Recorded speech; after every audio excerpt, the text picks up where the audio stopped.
All right, good afternoon, everyone. Thank you so much for being with us.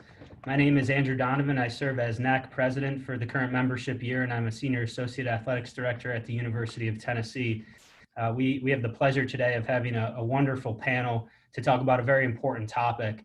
And for those of you who were able to join us for the virtual programming of our NAC convention 3 months ago back in June, this is actually going to serve as part 2 of our compliance staffing survey discussion.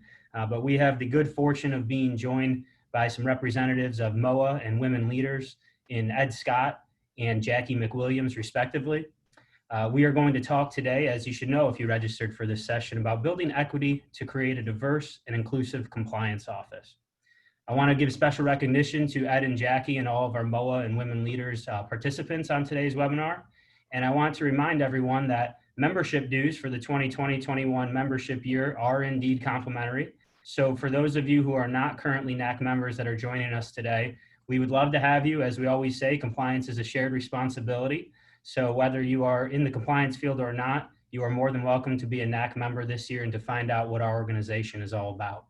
So I will, with that, turn it over to do an introduction of our panelists. You did not come here to hear me speak.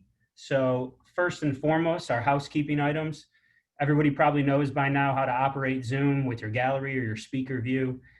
If you would like to ask a question at any point during the session, please feel free to do so. You can use the Q&A feature. And then as a reminder, we are recording this session and it will be available in the NAC member community, and we will certainly make sure we get access to that for our friends with MOAA and women leaders as well. So our panelists for today, I'm going to start with Kristy Bannon Sromovsky. Kristy has worked in the Compliance and Student Services Division at Temple since 2008. She most recently received a promotion to Senior Associate Athletics Director in 2017. Kristy also serves as Sport Administrator for the Owls Gymnastics and Lacrosse programs. She is a 7-year member of NAC and currently serves as an at-large member of our organization's Board of Directors. Welcome, Kristy. Tom Mitchell is the Associate Athletics Director for Compliance at Purdue University. He is entering his 10th year with the Boilermakers, having held the titles of Director of Compliance and Assistant Athletics Director along the way.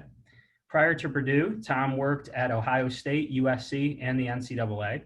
He is a 12-year member of NAC, and like Kristy, he serves as an at-large board member for NAC. Welcome, Tom. It's my pleasure to introduce Jacqie McWilliams. She is the 3rd full-time commissioner of the Central Intercollegiate Athletic Association, and she's the first African-American woman to hold the position. Upon her appointment in 2012, Jacqie became the first African-American female commissioner across all NCAA divisions. Prior to the CIAA, Jacqie spent 9 years at the NCAA managing championships, a role that was preceded by 4 years as the head women's volleyball coach and assistant men's basketball coach at Virginia Union. Jacqie serves on the Board of Directors for Women Leaders in College Sports, the NCAA Board Ad Hoc Committee for Cultural Diversity, the NCAA Board of Governors Federal and State Legislation Working Group, and the John B. McClendon Scholarship Foundation Board.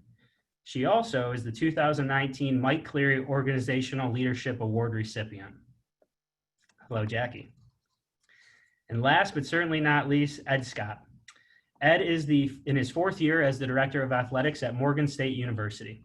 During his nearly 20 years in athletics, Ed has served as a Senior Administrator at George Washington, as well as Binghamton University, in addition to roles at Louisville and the University at Albany. He's an adjunct faculty member at the University of Washington, where he teaches a course in intercollegiate athletic leadership. And he has co-authored a book chapter titled The Black Male Student Athlete Experience, Past, Present, and Future. While doing so, conducting research on values, identity formation, self-esteem, and the well-being of undergraduate college students. Ed is an active member of NACDA, N4A, and NAC, and he serves as MOAA Vice President.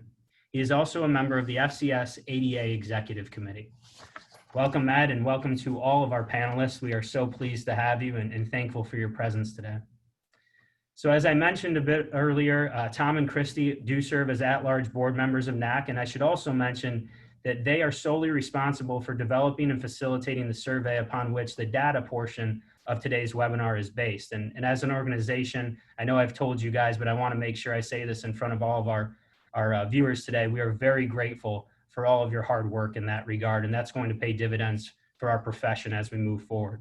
So at this point, I'm going to turn it over to Tom and Kristy to provide some insight on the development of the survey and respondent participation, and to lay the groundwork for today's discussion.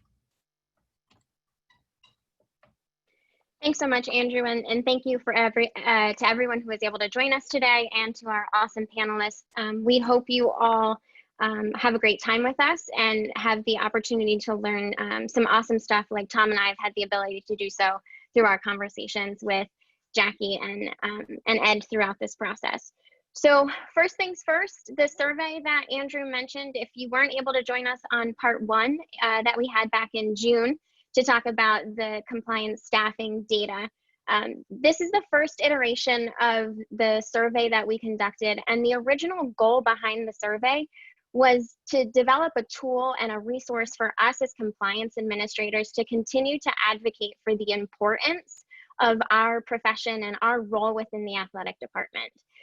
But from that, from the data that we got and the data that we continue to mine, we all realized that there were so many more important things that we yielded in terms of the demographic information that we needed to partner with MOAA and women leaders to help us through this next phase of it. So some stats for you: it was sent to all Division I and Division II senior compliance administrators.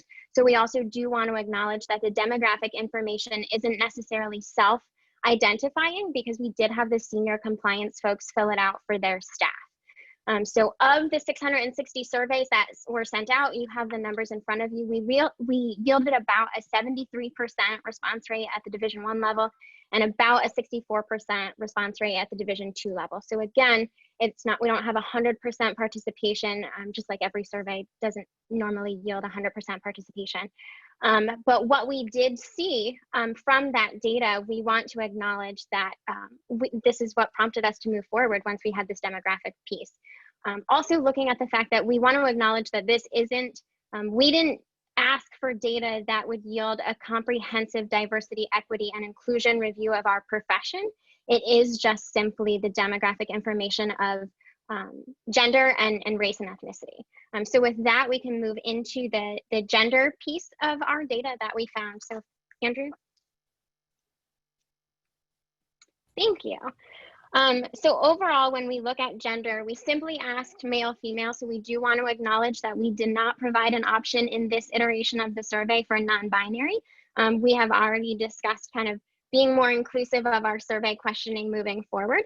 So from male, female, based on the responses we received across the Division I and Division II populations, yielding about 47% male, 53% female within our profession, we're doing I would, in my opinion, describe it as a really good job kind of achieving gender equity in our hiring practices between male and female. When we portion it out for overall compliance, so that we're talking about the entire compliance office within each department, again, still from Division I FBS through FCS, Division I AAA, and Division II, we are hovering around that 50-50 benchmark with some discrepancies at the FCS level, and then at the Division II level, rocking out with 57% female and 43% males within the profession. When we move to the senior compliance profession fields, this is where we start to see that those percentages start to shift, right? So when we parcel out the senior compliance person, identifying their gender, overall between Division II and Division I, we are still at 51% female, 49% male. So overall, we're doing, again, a good job achieving in the hiring practices gender equity, again, in my opinion, from a male-female perspective. When we start to separate out and parcel out that senior compliance person from Division I FBS, Division I FCS, Division I AAA, and Division II, we start to see some pretty, again, opinion here, significant differences, and where we shift from that 51-49% to, again, looking at Division II, 60% female, 40% male. In my opinion, awesome. I think that's really cool, and it's a great thing to see.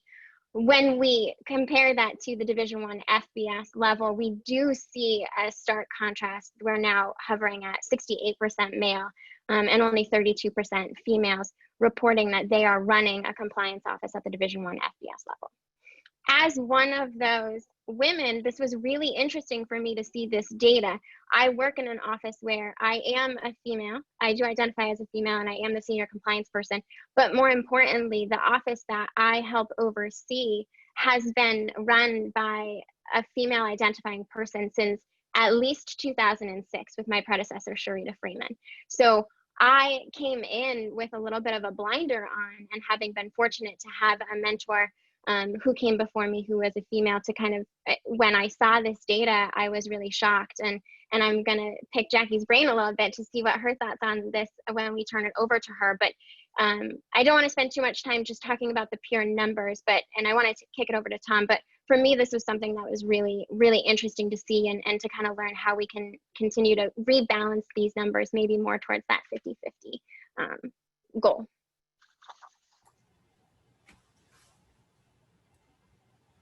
Thanks, Kristy. I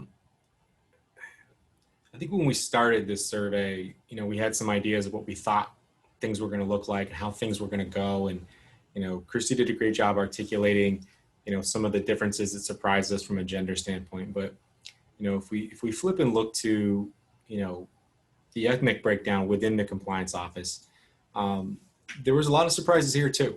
I think anecdotally, if you think about compliance, academics, student services, more of the internal staff, you'd think, oh, it's probably pretty diverse. Yeah, it seems like it. I think that's kind of the anecdotal story that a lot of us either have grown up through the industry, or if we're kind of new, that's kind of what we hear.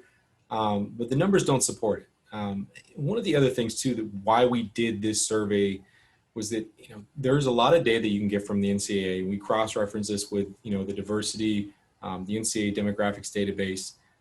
But there's not a breakdown in terms of compliance administrators or compliance staffing. So we really wanted to drill down into that and take a good look. And again, not perfect in terms of responses, but we're hoping for better and more responses next year.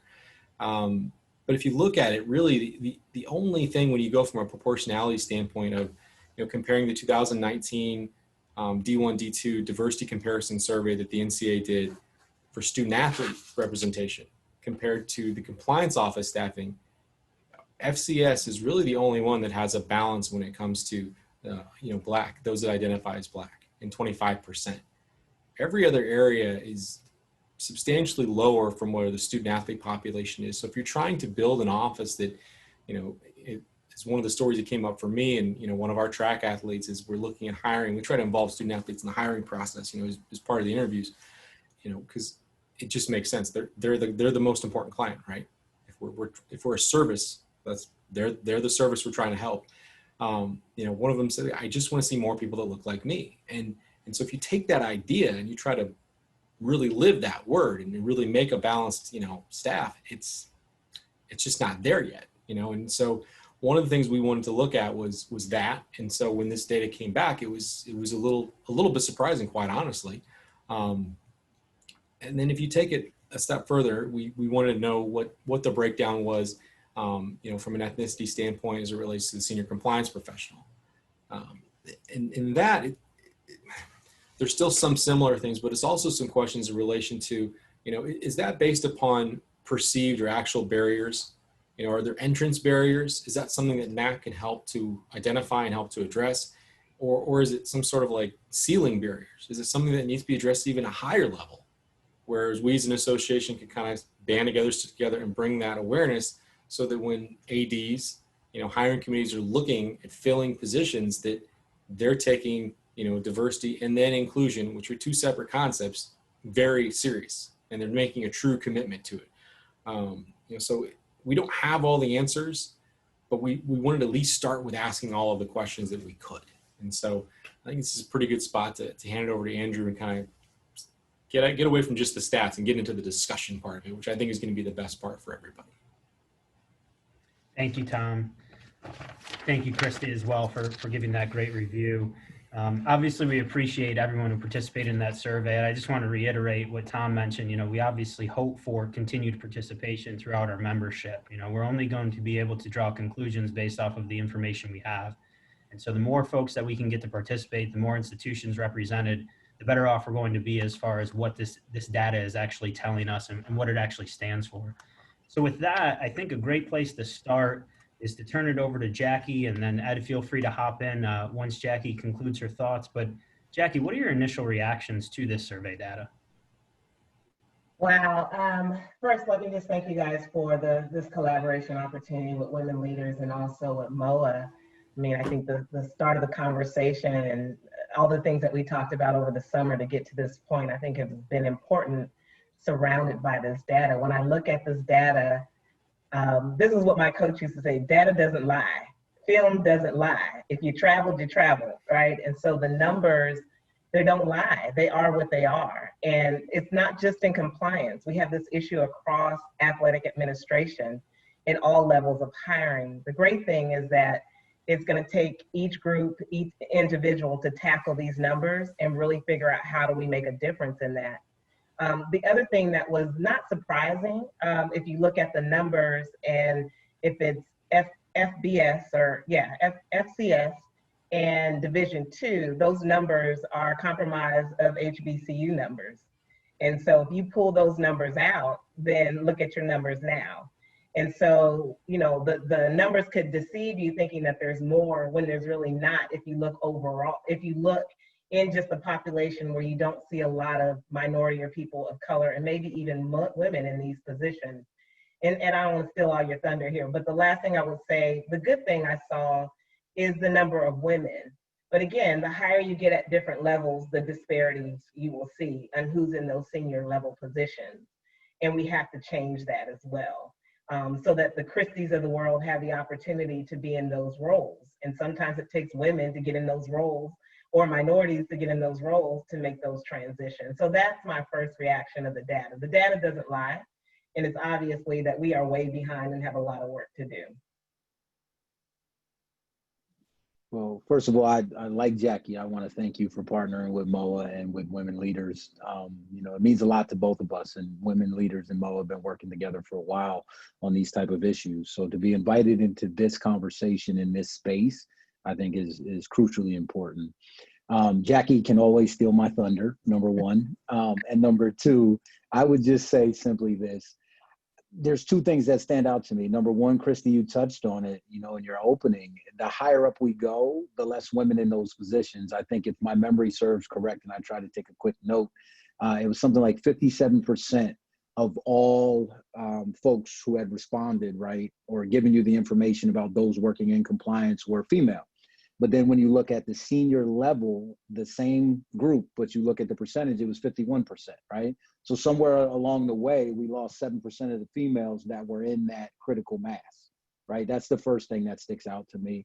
And then the second would be, I think part of the issue is who's doing the hiring of the senior level compliance folks, right? Kristy, you can worry about diversity, and Sharita is absolutely awesome, who's an AD now and a woman of color, right? But if Sharita isn't hiring herself, that means that an AD is.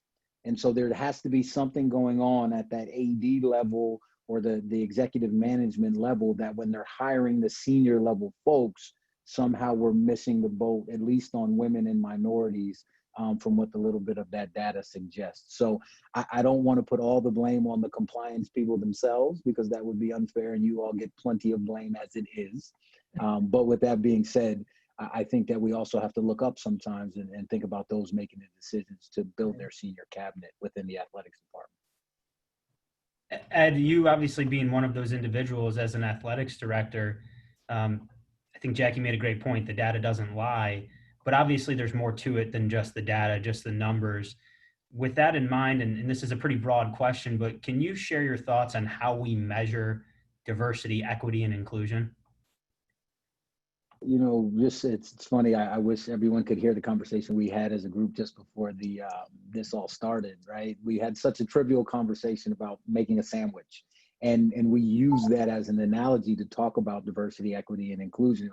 It was absolutely great. It was like a very nice organic moment. But with that being said, diversity is getting you in the door, right? You can look at your staff and try to quantify how diverse your staff is, right?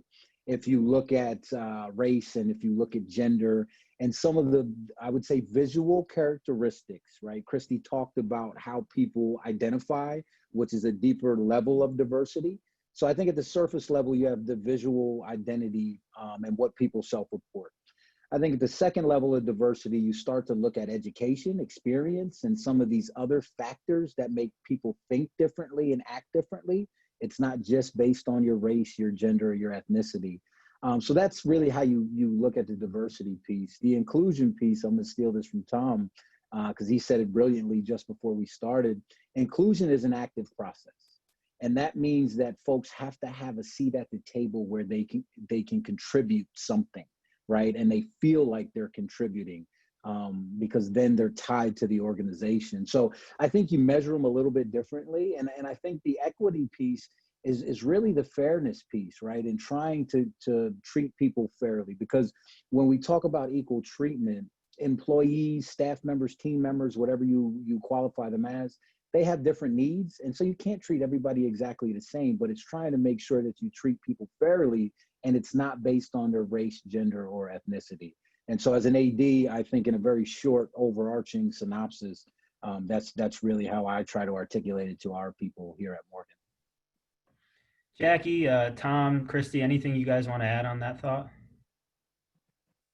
You know, I will add, if that's okay. I mean, I totally agree with all of that. You know, as a commissioner of a conference and the partnerships from all of our departments, I'm always assessing diversity and inclusion, even with partners. I believe that if you are true to your mission and vision, that whoever you partner should align with that. And if you say diversity and inclusion is important to you, then I'm looking to see who your leadership is. I'm looking to see how many minority-owned businesses you're spending with. I'm looking to see who's on your staff and who's contributing and who's on the table. So I think as leaders, we have a responsibility to assess the gaps and really know what those gaps are and be honest about them, right? We've got to be smart and have measurable ways of everything that Ed said. Like, how do you measure success with diversity and inclusion? And everybody has to be all in. The worst thing you can see in a culture where you've got us right here, we're all excited, and then everybody else has reasons not to be a part of it, right? Every reason, from their faith, from their attitudes, from how they grew up. I mean, so you got to be all in diversity and inclusion and seeing people. And it's not just black and white. There's so many spaces in it. And then changing vocabulary. You know, if I go into a setting and I'm still hearing boy talk in the locker room, that's a problem, right? So how do you measure, if I'm sitting with my colleague commissioners who look like all white males and it's me, and there's conversations if I'm not there, then how do you measure success with that group and hold them accountable for being inclusive in their conversations and the words they use? And ultimately, we have to model the behavior as leaders. So I measure that too. So if your president and your AD, they're talking about the mission, but they ain't walking the mission, then I'm measuring that. To me, you just talking and signing pledges, but you're not really about the game. And so I think there's levels of measuring that you can visibly see, as Ed said, but there's things that tangible we should be reaching as well that demonstrates your change in culture and environment to make people feel like they're part of something unique and special. The only thing I was going to add, obviously agreeing with everything Jacqie and Ed said, you know, something that's come up in the conversations we've had and was really kind of core to what we were asking in the survey, which was, again, another unintended, you know, wonderful surprise, was how are you operating as staff? You know, do you have meetings where obviously the senior person is going to lead, they're going to talk and they're going to have opinions, but do you listen to everybody that's at the table? Do they know and do they feel empowered to share their opinions? You know, and sometimes like the best ideas that I've ever gotten in my, you know, throughout my career, they're from interns, they're from first, you know, entry level coordinator type folks, because they don't know any different and they're bright. And they just say, well, why are we doing it this way? So you need to build that in there. And if you do that, then you're going to help with that inclusive kind of environment, which, I mean, honestly, I think for a lot of compliance people might be the hardest thing, you know, because we're so rigid and so used to doing things a certain way. And, you know, that's going to be the challenge, you know, and that's whether you're the senior person or if you're, you know, in the middle of your career or even in the entry level, like, how do I find ways to make sure that I'm appropriately and I'm supported in sharing my opinions and sharing my voice?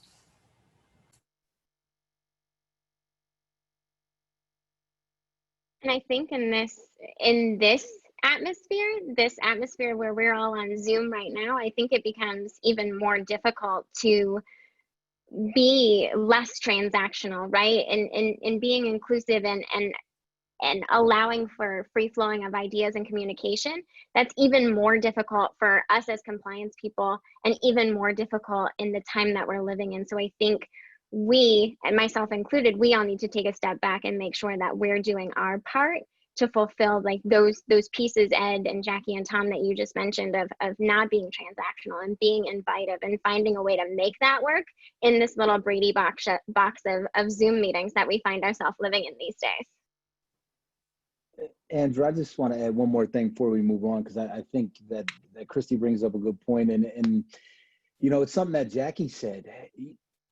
It's when you measure it, that's when I get concerned, right? And I don't mean that in a facetious way, right? I'm not trying to be tricky or anything like that. I want to be really sincere and honest about this. Those who are diverse and open-minded often don't have to quantify it because folks know that about them, right? If I hear someone say, well, I got to measure our diversity, that's when I start getting really nervous because it's obviously not apparent within the culture of your organization. I think Jacqie gave some really, really strong examples about external constituents that we deal with as commissioners and ADs, you know, that we have to check them as well, you know, to make sure that they're walking the walk and not just talking the talk. So again, I know the question was about how do you measure it? But I think from a philosophical standpoint, sometimes when you hear folks say they have to measure it, that's when we need to step back and try to assess why they have to measure it, because it's not always abundantly clear that they're diverse, or at least open-minded enough to embrace diversity and inclusion. All wonderful feedback and very much appreciated. And it brings me in my mind to another part of the conversation we had relative to self-assessment and awareness. And Kristy mentioned, you know, taking a step back and reflecting on where we are as supervisors and as departments. So I'll start with Jacqie. Jacqie, curious for your thoughts on when having self-awareness and understanding how you got to a certain place as a department, as an office, as an individual, what the makeup of your staff looks like. How would you suggest a supervisor go about evaluating the makeup of their department, the operations of their department from a standpoint of equity and inclusion? Yeah, I think, Andrew, every leader has a responsibility to recruit, train, and retain, right? We say that with officiating, we say that in every other area. And same thing with compliance, same thing with anyone I hire in my staff. I think we also have to look at the demographic of who we're serving and be clear that you need to have a diverse staffing to address the needs of your diverse population. And so if I'm a conference and 90% of my student athletes are African American, I mean, diversity is important, not just that I have all Black staff on my staff, but I have someone who can relate to the young people that I'm serving every single day. And just know this, because I work at an HBCU doesn't mean that everybody fits in the HBCU, as everybody doesn't fit to work at Temple and everybody doesn't fit to work in Tennessee. Like, there is cultural dynamics, I think, as leaders that we have to make sure. And when we say the right fit, what is really the right fit? But for me, hiring an employee, it has to be the right place for them as well. Not just me wanting them to be in my space, but it has to be the right place for them as well. So creating growth opportunity, you know, we heard those stop gaps. And Tom, I think you said this, does it get to a point where you don't feel like you can go anymore? I think as leaders, we should be honest where you can go. If I hire someone and said, this is what it is right now, I'm not sure if you can get here, but I'm going to help prepare you, you know, to be compliance or a director somewhere else. So what do we need to do to get you there in case I don't have a position that's open? So the transparency and being honest about what your culture is and how to help people navigate, I think, is really important as leaders and supervisors in your structure. Ed, any thoughts you wanted to add on that? I think Jacqie crushed it. I mean, I think she really knocked it out of the And park. you helping my ego, you know that, right? Well, you know, that's part of team building, right? We're talking about it being diverse and equitable and inclusive. And I'm including Jacqie's input because, listen, and I'll be really honest with y'all about this. I was just on a cows panel right before this one. And I think sometimes we discount how much we can learn from interaction, right? And so I'm not being funny when I say, right, Jacqie killed it, because she's right. You know, so here at Morgan, one of the things that I did, right, we're an HBCU, and this is my first HBCU. All of my education through my PhD has been at traditionally white institutions, and I've only worked at Division I programs in traditionally white institutions. And the first hire I made as an athletic director was a white gentleman from Texas A&M. And if I could show you the hate mail that I got, and the ignorance that the African-American community showed, right? It cuts both ways. Jacqie will tell you that. I mean, people are people, and not so nice people come in every shape, form, color, and any other descriptor you want to use. And so for me, this young man has turned out to be an amazing employee, so much so that he went from overseeing just academics and football to now being my day-to-day for football. He sold some sponsorships, and I'm about to give him another sport to oversee, right? And he came in the academic space. And so part of what I'm saying is you have to, when you hire somebody, you can't look at them at just what you want them to be. You have to look at them at everything they bring to the table and figure out how you can maximize that skill set for your organization. And then you might be in a position where you're going to have to let that person fly the coop because they may have grown in ways that you didn't anticipate. And that's being equitable. That's being fair, right? And that's being honest. And I think Jacqie did a really good job describing the hiring process as we move through it. So that would be the only 2 cents that I could add on top of what Jacqie said. Ed, one thing that you had talked about, I guess it would have been last month it could have been the month before at this point. We've had so many wonderful discussions. We talked about how it's really not a secret that people surround themselves with people who look and act and just people like themselves. How do we go about building a diverse network of candidates when we do have opportunities and expanding our inner circle to recruit talent that doesn't just look, talk, act like ourselves? Yeah, I appreciate it. And I remember when I first introduced this topic because I'm able to put a frame to it in ways, right? We call it the good old boys network or who you know, or we have all these colloquial terms for it. And in doing my research, for my PhD, and as I expressed to you all before, I came across something called homosocial reproduction. I'm like, what in the world is this? And it describes exactly what we're talking about. The higher up that people go within their industry or their organization, the more likely they are to hire people who have similar social characteristics. And the reason being is because as a conference commissioner, as a senior associate running compliance or an AD, our worlds are uncertain, right? There's a lot of things that are coming at us and a lot of things competing for our interest and our ability to make decisions. And so as we move up the food chain, a famous study done by a woman named Rosabeth Cantor, and I have to remember my audience. I'm speaking to compliance, so I know you all like facts and figures and data. So I'm giving the name so you can look it up and do your thing. But with that being said, she is a Harvard professor. And so what she found in this phenomenon is that basically, if you're not part of the dominant social group, that you often get put in positions that have more certainty, more routine tasks. And so if you look across our industry in athletics, you'll see that a large number of women and minorities work in academics and compliance. A lot of routine work, right? It's not the most difficult thing in the world to teach somebody degree progress, okay? But how to interpret bylaw 14 during the pandemic is a whole different situation, right? As you move through it, because there's more nuance, there's more uncertainty.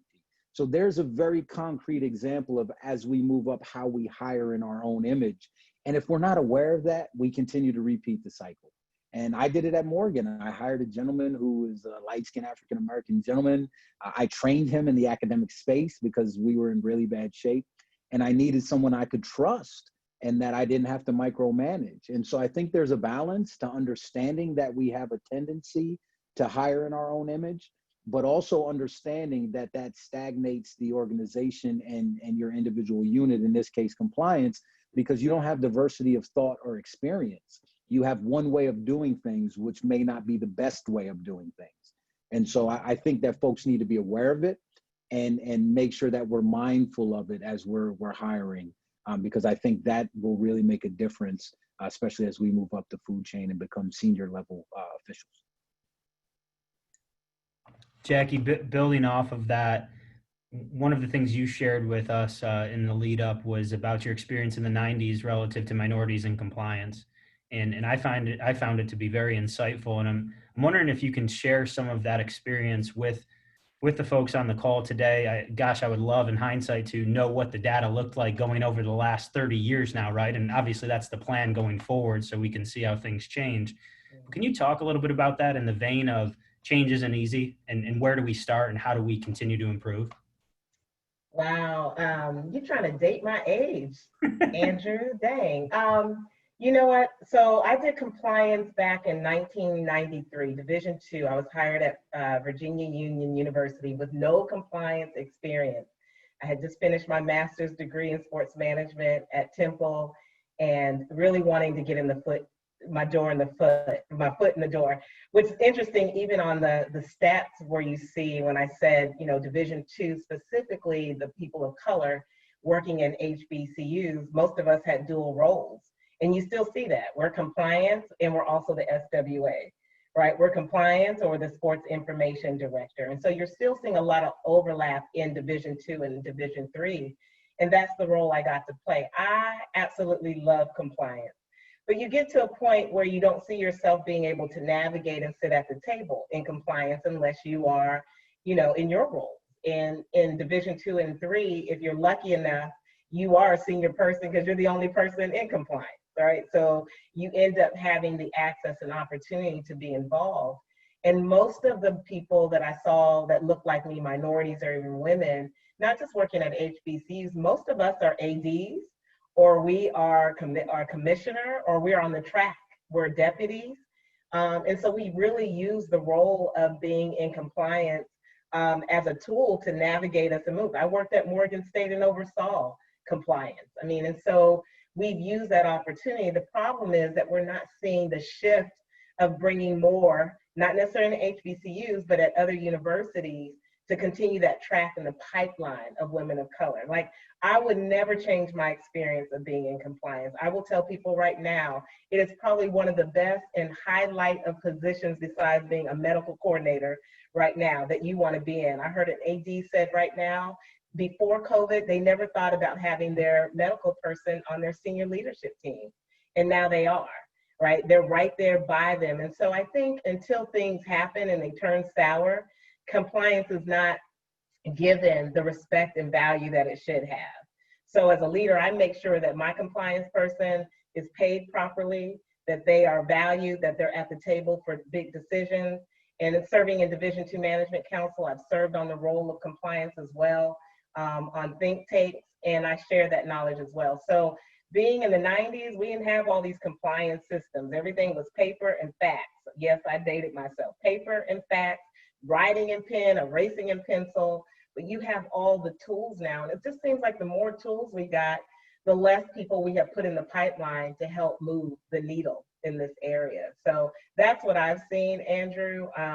Some of it's disheartening because I think, as Ed said early, I think we feel like we're trapped in being in compliance and life skills and those things, and that we're not being challenged. But I think if we start putting, even if you're an assistant director, and giving those individuals an opportunity to be in at the table at some level, that gives them a sense that being in compliance is not a bad place to be in. And I had that opportunity with my AD. He saw me as his right-hand person. He was training me to be the next athletic director. And I didn't want to be an AD, but he made it not an option. He planted that seed where I could use compliance and all those other coaching things that I was doing at Virginia Union as an opportunity to get better and to be prepared for that next opportunity. So we need to plant seeds. Jacqie, you hit the nail on the head, I think, relative to the standing compliance has in an athletics department. I mean, we're so uniquely positioned to really touch everything from athletics units all the way across campus into the local community when you deal with boosters. So I want to direct this to Tom and Kristy. Obviously, you've both worked in the industry for a long time. You've both overseen your offices for quite some time now. How do you see the compliance as being a hub? How do you think we as professionals can take advantage of that standing as it relates to inclusion and equity?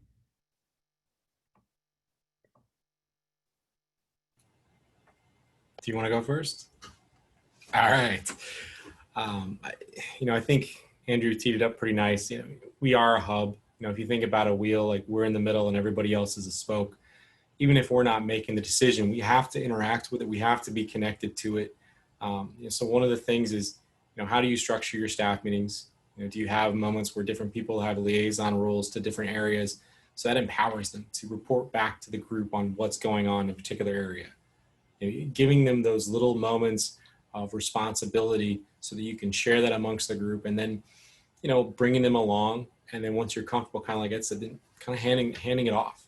You know, I think, again, that goes back to like the structure of the office part of the survey that we covered in the first session, where I think people are going to have to really take a look at how you structure things. And if you have a very, you know, linear top-down approach where, you know, you're the senior person, you're the only one that talks to the head coaches, you're the only one that deals with anybody on senior staff, you're the only, but that's fine from a power standpoint, but that's not a very inclusive approach. And so I think if you can look for those, and sometimes it's hard, you know, especially in the middle of a pandemic, because a lot of things are top down right now, you know, as we try to figure out what's going on, because we're all trying to figure out what's going on. But I still think there's moments, even in the pandemic, where you can provide those opportunities for your staff so that they can feel empowered and then they can bring something back to the table that everybody has to listen to. So that way you are showing the behavior you want to model to the rest of your staff. And then it just becomes organic. It's not something that's measurable. I would piggyback off of what Tom said. I think as senior compliance folks in this time, now more than ever, it's so crucial to be transparent, or as transparent as we possibly can, with our staff at all levels, from our graduate assistants to our interns to our full-time folks that we have assisting us. And it's more difficult now, but it's more important now than it is.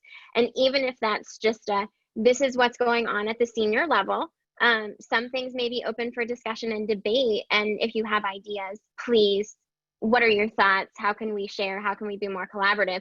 But also explaining sometimes when a decision has been made, and this is what this decision is, and this is how we're all moving forward. I think it's important to make sure, and I even, you know, I take a step back sometimes and say, how can I do this better, and how can I be better for my staff, so that I can both explain what's going on and what we have a voice in, and where we can move the needle within our department, and where sometimes, you know, decisions are made because compliance has input, but we're not the driving factor, right? The question is it compliant or not compliant? And then there are other factors that take over, because sometimes that happens. And I think, again, I keep saying in this time more than ever, when we're in this Brady Bunch screen, it's important to make sure we're identifying those distinctions and differences with our staff, so that, you know, if it's just something we need to talk about, how we're going to handle, or if it's something we think we can enact a piece of change or our input on. I think too, and I'm sure we're going to cover it, but it's also, you know, we talked about the hybrid model, or we talked about the bylaw model and what those impacts are. I would go back to something that we said in the first iteration of this, is what responsibilities do your staff members have right now, and what do they want to learn about, right? So now more than ever, when we all need help, what are your core responsibilities? Are you highly functioning in them? If you are, you know, a junior level member of the staff, and what can you learn more? What can you take off of someone's plate? You know, my staff, each member of my staff last week said, you seem like you are very, very busy. How can I help you? What can I take off of your plate? And I think it's important that we as compliance folks, we let them do that, right? And we help them through that process, because at the end of the day, it's just going to help us. So it's also looking at what the responsibilities that our staff has, and to what Ed and Jacqie were saying, is helping prepare them maybe for that next role of, these are your core responsibilities, but in this time frame we're in, what else do you have an interest in, and what else maybe can we put on your plate in this time to give you more experience and give you more input, and maybe help, you know, bring you to that seat at the table. Got a couple questions coming in here in the Q&A, and I would encourage anyone who does have questions to feel free to post them there. I really appreciate the participation here.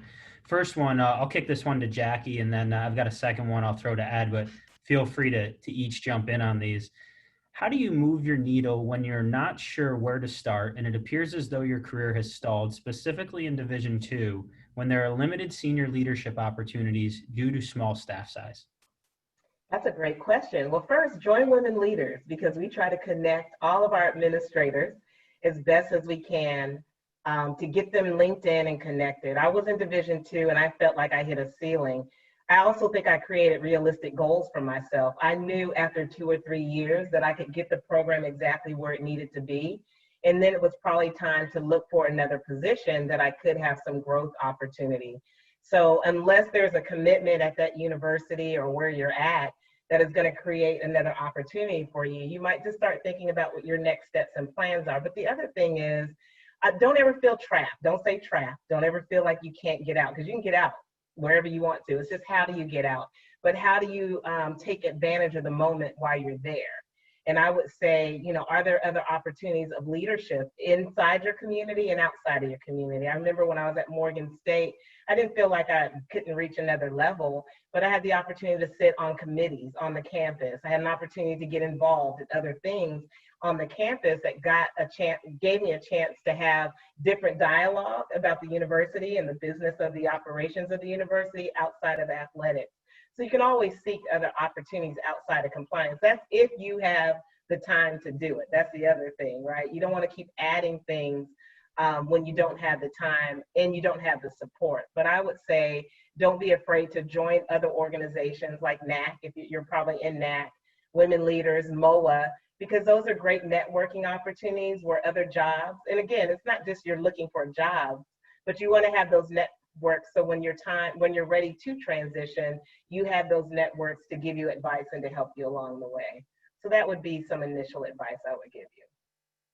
You know, Ed, when I kick it to you here, the second question is actually very, very similar. It's coming from the same place. However, it takes it a step further to ask how you have these types of uncomfortable conversations with supervisors without feeling like you're going too far or stepping on toes. So coming from the same place, hard worker, feels like they want more responsibility, but is not getting that opportunity. What advice might you have for that individual? Well, the first thing is, we don't call those uncomfortable conversations. Those are comfortable conversations. Yeah. We have to have those conversations. It's probably more uncomfortable for the person not giving you the opportunity than it is for you. And the reason why we have to have those conversations is because if you don't have the conversation, nothing will ever change, right? No athlete has ever made a shot they didn't take. Think about that. If you don't take the shot, you can't score, right? So I understand. And listen, I have been in some situations where I've been the only person of color, the only Black man or woman for that matter, you know, at a certain level in the organization. And so the first thing is, I think you have to have the conversation for your own personal integrity, right? And for the fact that you may help someone else even outside of your own personal situation. There may be another person in that organization that could benefit from you having that conversation with the superior person, whoever that might be. The second thing is, you have to have some honest conversations with yourself. Sometimes you have to go to grow. You heard Jacqie describe it, right? And it's a very uncomfortable position to be in because you've established yourself. You may have bought a home. You know, if you have children, they may be in school. I mean, these are conversations that you have to have with yourself, with your partner, and they're ever evolving. And I can give you a very clear example. When I was at Binghamton for 7 years, I had a good experience at Binghamton University. And I was the only African-American staff member, I think almost in my entire time there. We had a couple coaches. But Binghamton really prepared me in so many ways for my next steps that Jacqie had talked about. So don't discredit what you're learning where you're at. And some of what you're learning is what not to do, right? We're all looking for this how-to blueprint that I should go here, and if I do these 3 or 4 things, it's going to position me well, and then boom, I'm an AD or I'm a conference commissioner, or I'm, you know, the senior associate of X operation. Life doesn't work that way. If we haven't learned anything in 2020 with COVID, right? Life will throw you some curveballs, and you have to be prepared for those. And so I learned a long time ago in my career, and it was reiterated to me at Binghamton when I had reached a certain level. There was only 2 things I hadn't done at Binghamton. I hadn't oversaw external operations, and I hadn't overseen the basketball program because we didn't have football. And an opportunity came to go to George Washington. to oversee men's basketball and to have a large part of the internal operation underneath me. And I'll never forget it. The athletic director said to me, "You should go." And I went home that night, my feelings were hurt, right? And if I'm being completely honest with this group, my feelings were hurt because I felt like he was saying that I didn't add value to his organization. And looking back on it, he did me a favor. He was really thinking about me and my career. I went to GW for a year. I got to oversee Chandra Beerworth in compliance. It was absolutely amazing. And within 1 year, I became an athletic director right up the road in Baltimore, right? But if I would have stayed comfortable, and if I wouldn't have taken the leap and had that comfortable conversation with my, with my athletic director who told me I should probably leave, then I probably wouldn't be where I am today. So that's the advice that I would try to give someone who's in that situation. Thank you for sharing that. That is great insight. And Jacqie, along those same lines, one of the things that I had planned to ask you guys about was, as it relates to professional inclusion, I think I just gave a great segue into this topic.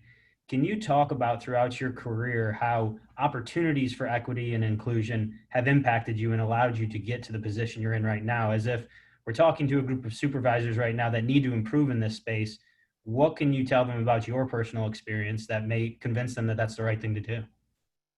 Yeah, I've had some good and some bad, but let me just stick on the good, because without the bad, like Ed said, I wouldn't be here, right? The good is that I've had great allies, male and female, people to talk on my behalf. I've created relationships that have helped me navigate through some of the bad that had to happen in order for me to be here. I would also say that, Ed said it best. I mean, you have to take advantage of the moments that you're in and figure out what you're not going to do when you become in a role of leadership. I have vowed never to treat or communicate with staff as some have communicated and treated me in my almost 30 years of being in a profession. That was unwarranted. And so I think there's an opportunity when you think about diversity and inclusion, not to just say it. Like, I shared this with you guys. I hate the whole thing about diversity and inclusion because I think people should be good to people. I think that we should love each other because the greatest gift God gave us is love. I think we should give more grace to people because if he didn't give me grace, I wouldn't be here. And so I try to see inclusion no matter what your orientation is or where you come from or where you want to go, that my job is to live out my mission of heart of serving and giving you an opportunity. So you want to be in compliance, you're going to be the best dang compliance person in the CIAA. You're going to have every single opportunity to help you grow and to help somebody else grow. We do succession planning in my office. You don't get to be the only compliance. Everybody in the office is compliance. And so I think what has taught me in diversity and inclusion is that everybody matters in every single space. You don't get to own it and hoard it for yourself. My job as a commissioner is to let you go and rise and hold you accountable, but give you grace in the moments of that. And I think that's where we miss the opportunity when you talk about diversity and inclusion. We're so busy looking at orientation that we're not looking at the hearts of people to give them the opportunity and help them advance beyond where they are. Jacqie, you fired me up. I think I just got pumped up too. Well, I'll tell you, you got somebody in the crowd pumped up because I got an all caps "Yes, Jacqie" in response to that. It's not a question, but we'll take it in the Q&A here. We do have a question that's directed to both Jacqie and Ed, and that is, how do you not become weary in this challenging time and all the conversations you're having with leaders about this topic? Because we live it, we love it. I mean, there's no weary to be had, right? I'm grateful. I'm grateful that I'm at Morgan State University during this time period, right? I'm grateful that I have a job right now because we know a lot of our colleagues who have been impacted through COVID in many ways, but financially and health-wise. But, as Jacqie said, I was put here to do this work, right? This work lives through me. It's something I've always been passionate about. And so there's no rest for the weary. I mean, this work will be here long after Jacqie and I are gone too. And we know that. We are stewards of this time period and hoping to move the needle. And I don't want to speak for Jacqie. She's very articulate, as we all know. But we're all trying to move this needle and leave it better than where we found it, right? And so that's what motivates me is purpose, right? I like Jacqie, you cannot come work for me, especially on my senior leadership team, without a growth plan, right? That's part of the interview. So we got to get that out of the way before you get there. And so for me, it's just about making people better. And I don't really care about the color of your skin or your gender. I care about the value you add to the organization and the positive impact that you can have on the student athlete. And that is what keeps me focused. And I'm faithful that we're going to move this needle, and I remain purposeful in my mission. So I don't think about getting tired about it. I'm actually happy we're able to have these conversations in this space, in a place where maybe 2-3 years ago we couldn't.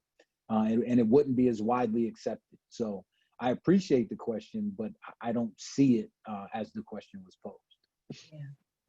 Yeah, I would say I agree with Ed. I think I'll be honest, and as I have been transparent with my team, I have up and down days. Some days I'm really angry about where we are. And Mondays are hard to focus for me, right? But my team needs me to be focused, and I need them to be focused. But I think the moment of transparency, or where we are and what we're dealing with, I would encourage all of us, no matter what your position is, but since we're talking about compliance, is don't let whatever's happening be the elephant in the room because of your own stance or where you are. Your student athletes need you, right? You have the greatest access and opportunity outside of our medical trainers and our coaches, but really compliance. Every student athlete is looking for some direction right now. And if we only look at being transactional, we miss the opportunity in inclusion. We miss the opportunity to know diversity in a different level of knowing someone beyond them just being able to play on the field. And so to me, the interpersonal part, I'm terrible with transactions. I tell my team all the time, don't send me no document unless I know what the relationship is going to be and it's sustainable, because transactions are just where they are. They have burned our conference and they have burned me. And so the value that you have in building relationships where you are is critically important given in the movement that we are in. We're in a crisis. And if you don't see it and don't know it and just trying to get people eligible, you're missing the boat. You've got to see it as the overall culture of what we're dealing with and how to help students and administration and yourself manage that with transparency and a heart to serve. So the conversations they're not uncomfortable for me. They are what they are. So get on board and let's talk about it. Let's put the elephant out the room and let's just talk about how we can make each other better. We can agree, as my daughter said, as we did our Bible study Sunday, we can agree to disagree, but how do you still love people because they're a child of God? I know this ain't a sermon, but how do you still love somebody when you disagree with their points of view? And it's possible.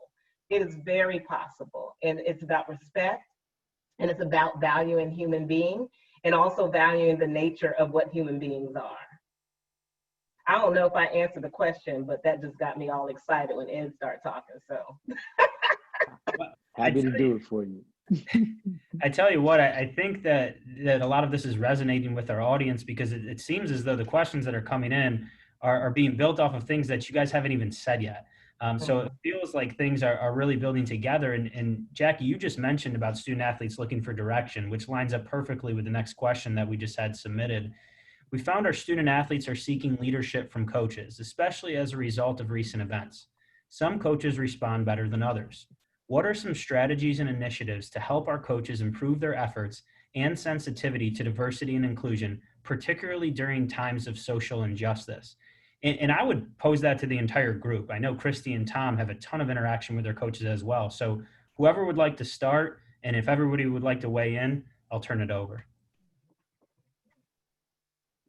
I can start. I think the thing that I've done the most, not that I didn't do this before, but like, especially the last 6-7 months, is listen, is just check in and listen and ask, like, how are you doing? And then when they say fine, they don't say anything else, not just ending the conversation, and ask a little more, like, what's really going on? How are you feeling? How are classes? You start getting them warmed up and talking, and they'll open up for you. I think a lot of it is just letting them know that you listen, that you care. I love what Jacqie was saying. Like, there are so many wonderful things about everybody, right? That you can find and you can appreciate, you can respect, and that you should love. And if you're doing this, You know, if we're working in college athletics and you're not doing it to help student athletes have a wonderful experience, then you're in the wrong job. But I think we probably can all say fairly, we all are for that reason. So if that's your reason, well then check in on your why. I mean, your whys are struggling, right? We always talk about what's your why. Well, we know what our why is, but how are they doing?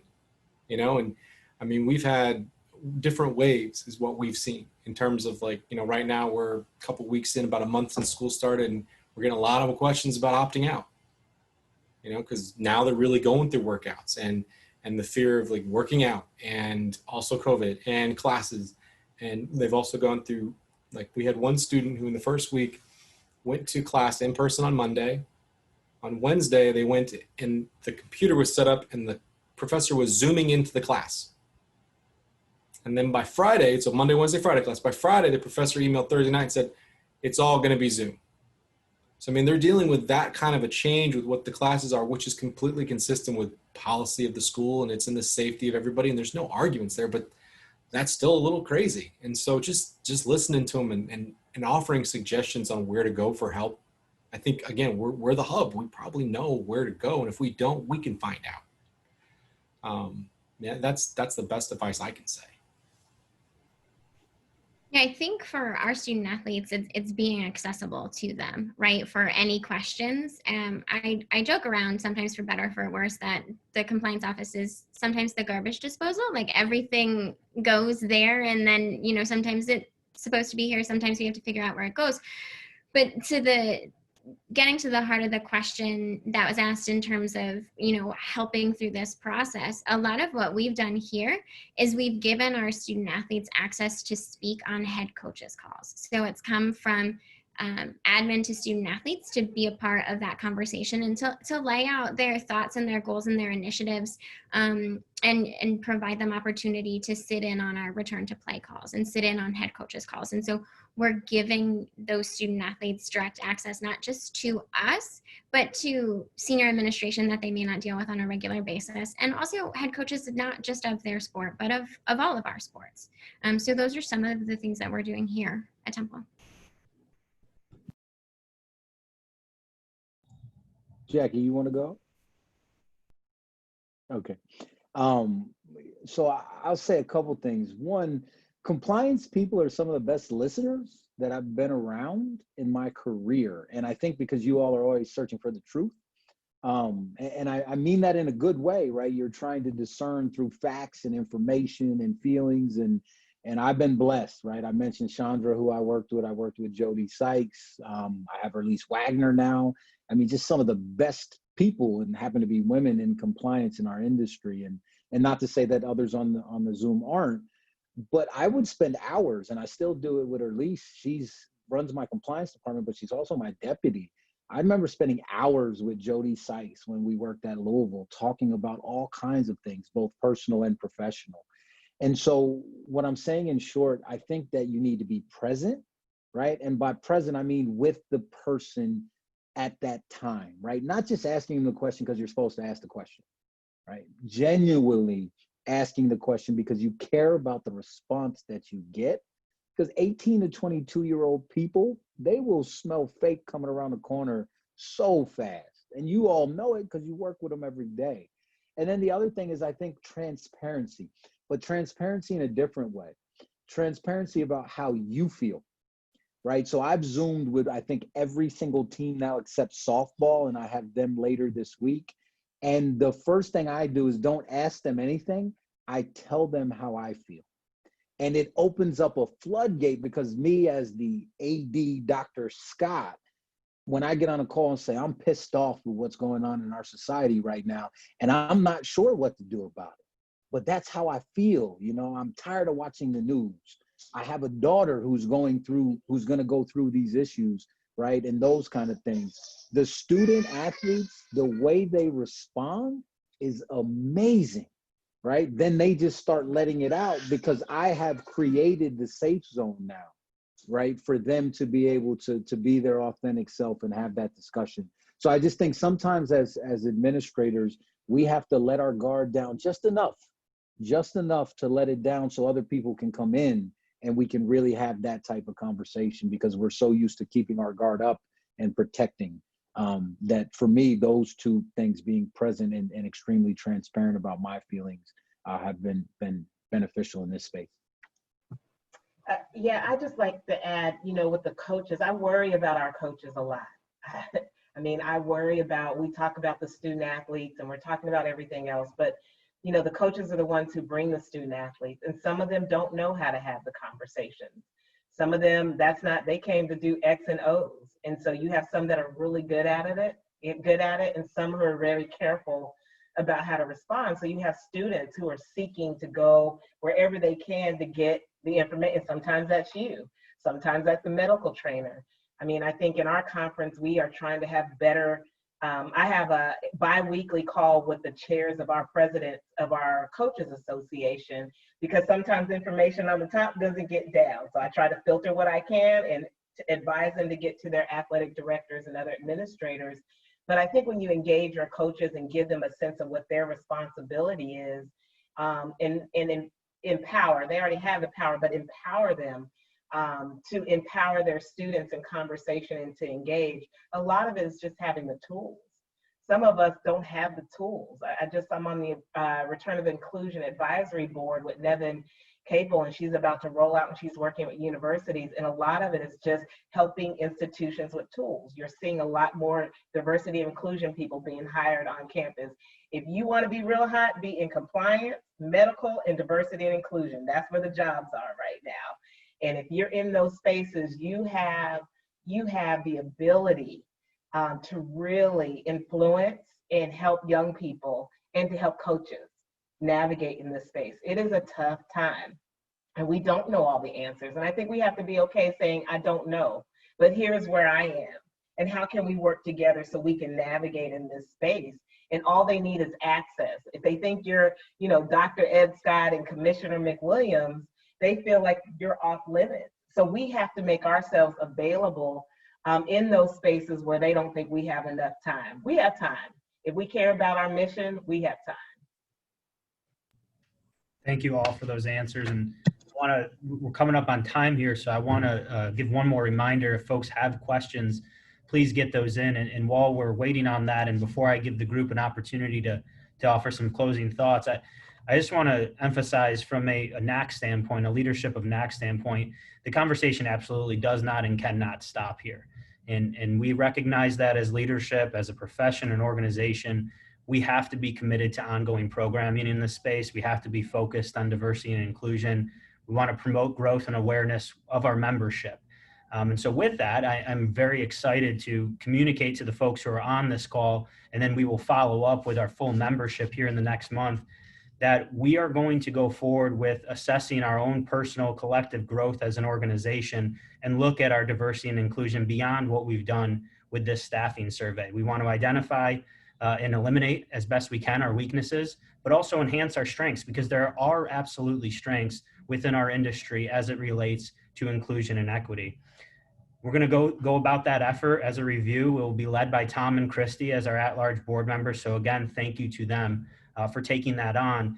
And it is inevitable that they're going to be leaning on various members of our organization and compliance professionals across the country, as well as MOAA and women leaders representatives, to help us along that way.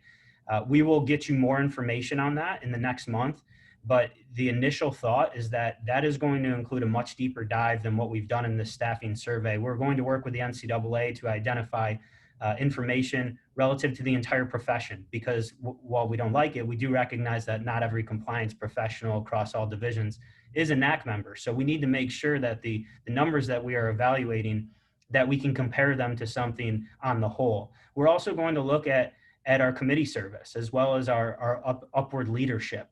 What opportunities exist, not just for points of entry, but as we've talked about throughout this discussion, your ultimate growth within our organization and within leadership roles. So that is going to be a very involved review, and I want to thank Tom and Kristy for their willingness to take the lead with that. Conversation is going to absolutely continue. With that, I want to go ahead and give an opportunity for all of our panelists. Why don't we start with Kristy? I'll go to Tom, Ed, and Jacqie. Any thoughts you want to offer in closing on the topic? Well, I did want to just quickly, there is one question that came through on the Q&A, and it is, I think, super important to answer. It comes up with, how do we as compliance folks who are in an office of one with additional responsibilities outside of compliance ask for help or assistance without appearing weak or that we're unable to perform our duties? And so I think it's a great question. I will be just a little bit vulnerable, like Ed and Jacqie had talked about, that I think for me as a woman to ask for help in this field, it does give me pause. But I think right now during COVID, working in compliance, we have so much stress that in a smaller office, asking for help is not weak. You're asking for someone to collaborate with you, right? You need assistance. And if it's related to sports, I think leaning on your sport administrators of those programs to say, this is what's going on. Here are the tasks we have at hand. I'm looking for, collaboration to help complete this process.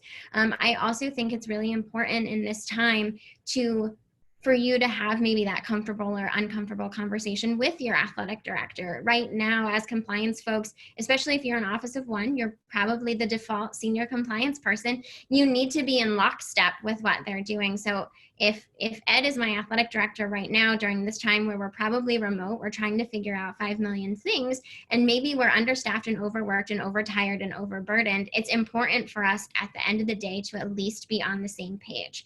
Saying that you need assistance or that there are things that need to get done that you need someone to help collaborate with you on is not a weakness. And if you're having those conversations on a regular basis, your athletic director or your direct supervisor shouldn't view them as a weakness either. And to give you kind of tools to run down, sometimes it helps to give a rundown of, this is all of the stuff that you're working on, whether it's this day, this week, this month, and these are the things that need to get accomplished the next week. So showing everything that you've got going on in addition to the things that you need either assistance or collaboration on, I think is really key. I just would like to add real quick, I would be honored to be Kristy's AD. Number one, I'd like the record, since we're recording, to reflect that. And number two, I think Kristy, just on this question, as a sitting athletic director, if you were to come to me like that, the response that I would have to you would be, okay, here are the top 3 to 5 priorities. I know your list is that long. Let's concentrate on these 3 to 5. So that way, when you walked out of the room, you feel, wow, I was heard. He's not crushing me because I said I have too much on my plate. And I have very clear direction about what top priorities we have as an organization that I need to go tackle. And so that's why that question that you ask and the vulnerability to ask the question, you'd be surprised what the answers that you'd get from your athletic director, male, female, black, white, doesn't really matter. I think you'd probably get some more direction. So thank you for that, Kristy. And I actually completely agree. To follow up, I think as a compliance person, administrator, and athletic director, you need to build a relationship where if I, was honored to have you as an athletic director, I can walk into your office and say, Ed, we got a lot of going on and I need some help. And that it's not a sign of weakness, but it is a conversation of, these are our priorities and this is where we need to focus our efforts on, and getting that backup and that support from your athletic director. So. Tom, you want to hop in? Yeah, I'll try to follow that. That was amazing. I think just to wrap, I don't want to talk much because I think there's other people that have more intelligent things to say. I just try to be, introspective, not measurable, because I agree with what Ed said earlier in terms of like diversity, inclusion, and measurement, but really in terms of, your biases and your approach philosophically to, including your staff, and being included yourself, and trying to find a place, whether you have control over or whether you are, under control, so to speak, you're rising your career, you can still find spaces in which you can operate and try to help change that culture. So, and if that's not the case, if by whatever reasons you come to determine that is just not the case, well, then that's probably not the place.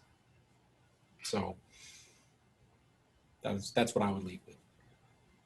Ed, Jacqie, you guys want to take us home on that? Ladies first. Sure. Thank you, Ed, for that pathway. I would say, get plugged into other organizations, as we talked about. I mean, you need a network that's going to help you with your growth. You need those sounding boards. I would say if it hadn't been for women leaders, I probably would be an interior designer, or I'd be walking dogs or something. I don't know. I mean, they saved my career on several instances. And now, you know, even with MOAA and the things that we're doing to help promote more people of color to stay in the industry, and all the programming from Rising Stars on both of our organizations to leadership development. I mean, it's there. You have networks, you know, through NAC. I love the work that you all are doing and really appreciate. Again, it all starts with you, right? If you're acting like the blind spots, you know, you can see through the blind spots, you're wrong. I mean, right now, this is the best time for us to leverage what's happening in the world, to be more open-minded and to have conversations that can really make change. And it may not happen for us, but when my daughter turns 51, she needs to say something happened differently, and we get to set the tone for that. We, us, right? I think we're damaged product based on how we grew up and the things that we have been, you know, trained to do in the systemic environment. But we can still make changes right now, just this kind of stuff, right? To open doors. So when our next generation of children come in, they can see the work that's been done, and our names will be on the placards of this NAC platform, that we made a difference. And that's what it's about. I mean, it's not going to happen quickly, but it can happen in steps if we all just stay focused. So I appreciate you guys giving me and Ed the opportunity to combine women leaders in MOAA in this, because it's important work. This is what we do every day. So it's easy for us, but it's not easy for everybody. So we can't act like it is. I think that was very well put, Jacqie. I would just say this. I would say, first of all, thank you to Andrew, to Tom, and to Kristy. The organization and the effort that you all have put into this, this iterative process. You all understand that this is a journey and not an episode, right? Which is extremely important. Even your language has changed from the first conversations that we've had with you, right? So Jacqie and I, we can see and witness the progress in real time. So we would be remiss if we didn't thank you for the energy and the effort. And that's not a shameless plug, and I'm not trying to be funny. I'm being sincere, because I've had conversations with all of you, and especially with Tom a couple times, that have been very substantive about issues that are really important to inclusion, diversity, and equality. I would just leave you with this. Understand what Jacqie said, that we're stewards of the intercollegiate athletic industry for the period of time that we work in it. And so be open-minded and mindful about the impact and the influence that you're going to have on this industry. And that's how I always try to think about it. My goal is to have an extensive tree of senior level administrators and athletic directors who have worked with me and gone on to do great things. That's the impact that I want to make. And so if there are folks that can benefit from MOAA or women leaders, please reach out to Jacqie and myself and to other senior folks within our organization, because as you're looking at NAC, that is the professional side of what you do on a daily basis. But there's more to you than bylaws and rules and regulations, right? If you're a woman, you need certain support that you can get from women leaders in a way that as a male supervisor, I may not be able to provide you, right? If you're a person of color, there are ways that MOAA can support you and give you avenues for growth and for self-expression that you might not get through other avenues. So please make sure that you use all the resources you have available, and make sure you continue the conversation when it's not on a panel or it's not convenient, because that's when the real work in this space will be done. Thank you, Ed. And there's something wrong about me having the last word here, because you all were incredible. And I want to thank you so much for all you've contributed. I do need to mention, as it relates to programming, we obviously have a great opportunity as an association to provide more programming and really take advantage of this virtual Zoom, Teams, whatever it is. And so as part of that, I would encourage our members to keep an eye out, because we are going to be doing monthly webinars on various topics as we go forward throughout this membership year. So keep an eye out for those. We will continue this specific discussion with more strategic discussions on recruiting and developing talent. And I will remind everyone, because I know we have women leader and MOAA participants on the call again, like I said at the beginning, NAC membership is free this year. So feel free to join. You will get the notice on all of those webinar opportunities. Lastly, and most importantly, thank you, Ed, Jacqie, Tom, Kristy, you guys are incredible. Thank you for all the insight you provided to our membership, and thank you everyone for joining us today. Thank you very much for having us. Thank you.